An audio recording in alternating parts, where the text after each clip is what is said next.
Started the year with the head coach of the Miami Hurricanes, Mario Cristobal, ending the year with head coach of the Miami Hurricanes, Mario Cristobal, as we head towards championship weekend, and so much to really to discuss about the college football playoff race, with their standing in it, who's going to get in, who's going to be left out. But the most important question I have for you right now, Coach, is how many cafecitos this week so far? Ooh, alone today. I think we're on number 3. It's been a long day with signing day, all the other stuff's going on, getting our players ready for our opportunity coming up now. You name it, never stops. And really now you're already on 27. You've been on the class of 27, and you never know which guy's going to reclassify. So it never ever stops. I did get the staff out of here so they could go see their families before their wives just hate me forever. But no, it's been and it's awesome, man. This is I love this time of year, and we're ready. I guess before we talk about anything else, the obvious question is just, if you're looking at Miami, where they are now in the playoff rankings, and if you're looking at Notre Dame, whose rallying cry is, oh, well, we lost close games to 2 top 10 teams. And that's their biggest rallying cry. And then the whole, well, we're better now. It's probably true that they're better now, but people seem to conveniently forget that Miami is better now too.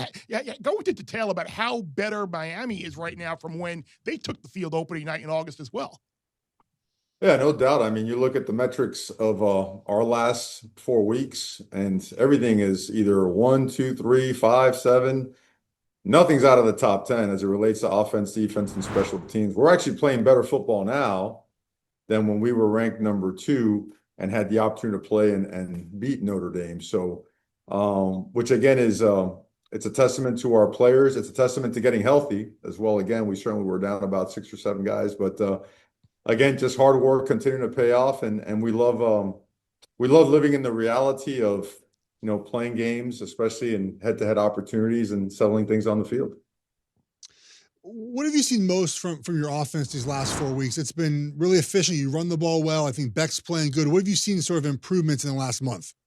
Without a doubt, we're hitting on all cylinders right now. I think the surge of Malachi Tony, complemented by the other freshman wide receivers, both in Josh Moore, in the backfield with Gerard Pringle, with Dalen Upshaw, and then the veterans like Keelan Marion. Keelan is really playing at a high level for us. Alex Bauman, Elijah Lofton playing at a high level. And our offensive line, man, they're giving Carson a lot of time. And Carson, his numbers for the past 4 weeks are off the charts. I mean, he had 1 interception last week, but I think it's 13-1 or something of that nature, touchdowns, interceptions.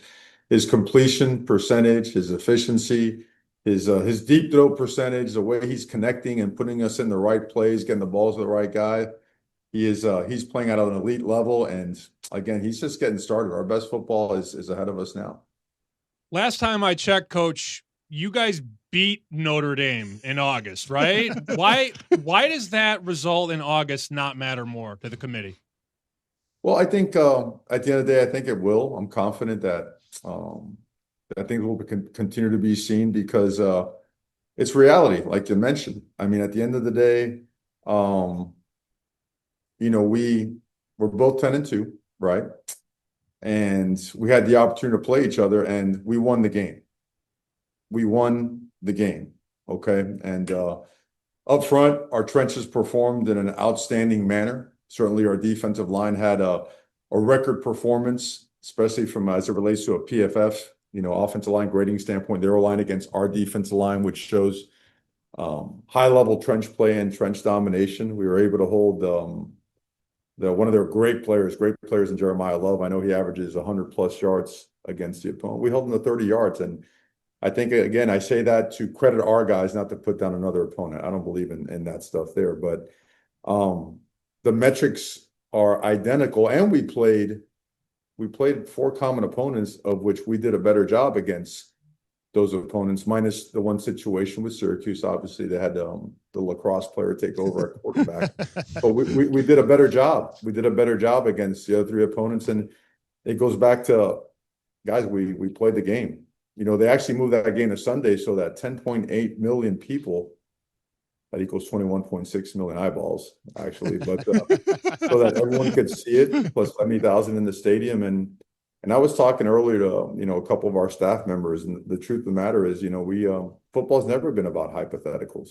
And I'm honored to be on your show, but I honestly, the way that I was raised, the ways we've all been raised in football, the integrity of the game, I wouldn't even bother coming on your show had we both been 10-2 and we were on the losing side of the head-to-head, because again, the winner needs to be rewarded. The winner is best and most deserving. And so that's why we respectfully approach all the details and all the data to be able to, again, put our best foot forward and let the reality and the facts take care of themselves.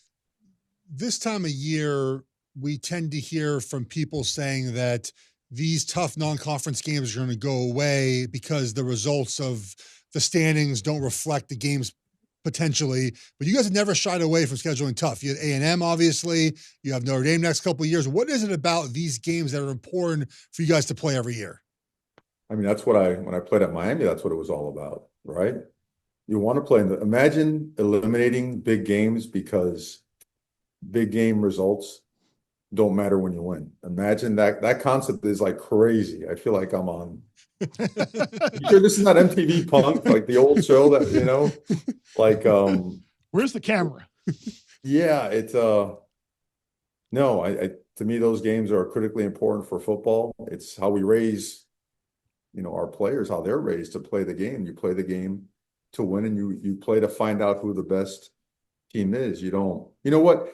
Again, if the records were similar, in this situation, I know I'm kind of deviating here. I just kind of got stuck with something. If records are similar and you didn't have the ability to compare anything except data points and whatnot, I understand that. But you're always hopeful that you could have a head-to-head matchup so you could truly decide who is best and most deserving.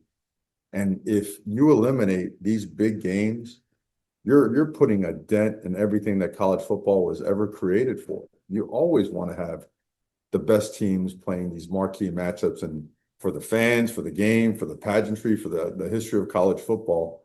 Let's not ever change that. Let's place the value where it needs to be placed on winning football games.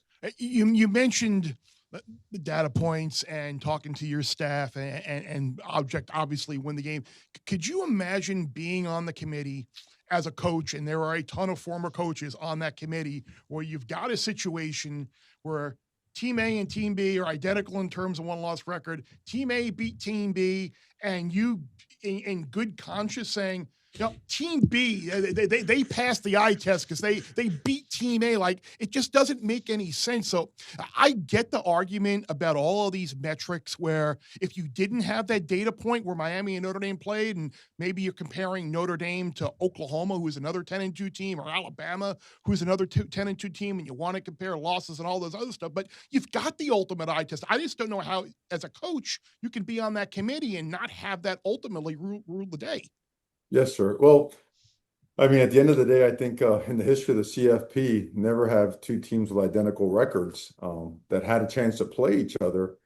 Never have they had the loser advance and the winner stayed behind. So I think as all these data pieces come to light, I think it's going to speak volumes of our current situation. Not to mention, you look at all the teams that have similar metrics, not nearly as identical as ours and Notre Dame's, but these other teams that have similar metrics where there has been a head-to-head competition, the winner has been rewarded with being ranked higher. So I think it's a matter of respectfully continuing to provide, bring to light any and all information, because again, we love football, man. There ain't nothing like college football in the world, but for all the right reasons, we're presenting all this stuff, and for the integrity of the sport and the reason it was created, winning and losing, this is certainly really important to get it right. Coach, I'm sure you're not too concerned about the NFL draft right now, but the betting market says that Ruben has a really good shot to go 1. And I don't know that you think about this, but if you go Cam and Ruben back-to-back number 1, how insane would that be, man? It's awesome, man. He's part of the first class that we signed when we got here, the first full cycle. Because when we walked in the door, we went outside for practice. We're like, oh my God, we're in trouble. We had to get to work, and Ruben was part of that first full class, that first full cycle. Francis, has got a chance to be a first. There's a couple other guys as well.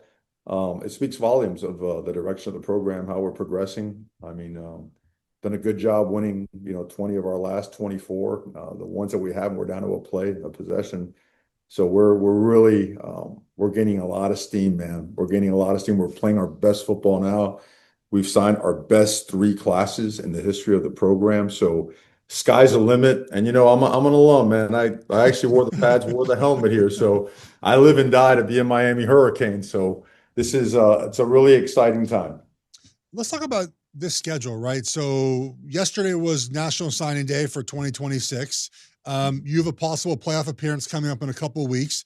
The transfer portal opens up in the new year. How do you manage all these different things that are part of your job now, all happening within about 4 weeks? Oh, it's you just cancel Christmas and New Year's. There you go. You got it. The hate factor by the family towards you around goes through the roof, and just say, sorry, we got to do. Yeah, the calendar certainly is a challenge. And, man, that's probably the hardest part as a head coach is because as a head coach, look, man, you can't tell everyone else to do their job and fill their role, and then you not multitask and handle whatever comes your way. If it's 20-hour days, it comes with it. It is what it is. You just feel for, man, how do you make this thing so that the enthusiasm and energy stays high so that we continue to progress, but you also do right by all the people. And it's a lot. It's a lot. And there's no handbook. It's never been like this.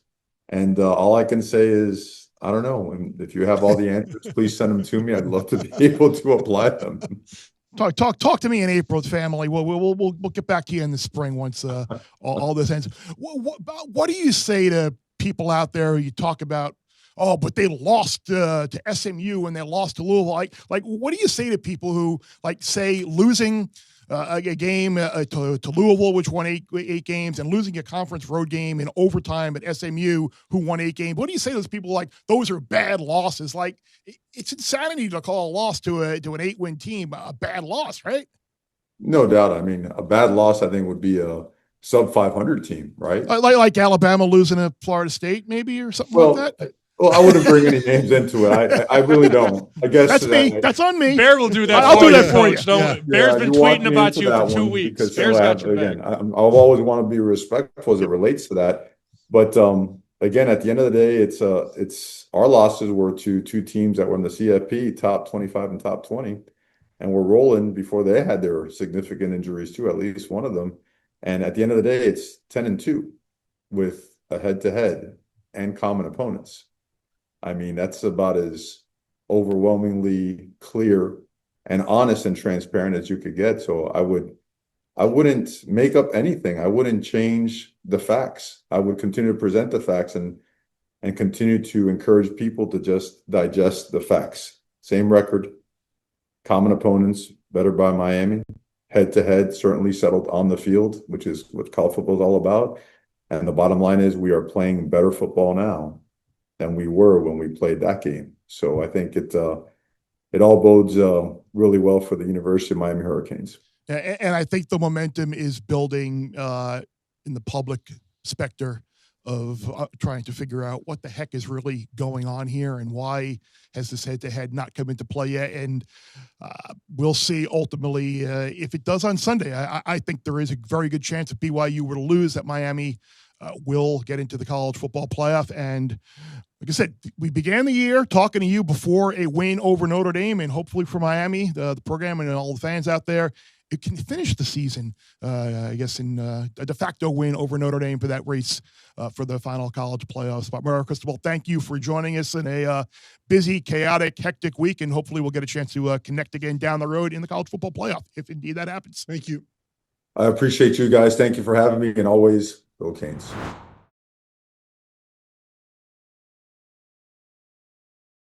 Bear Bets full episodes drop twice a week right here on the Bear Bets YouTube channel. Remember to subscribe to stay ahead of the odds, and let's celebrate all of our wins together.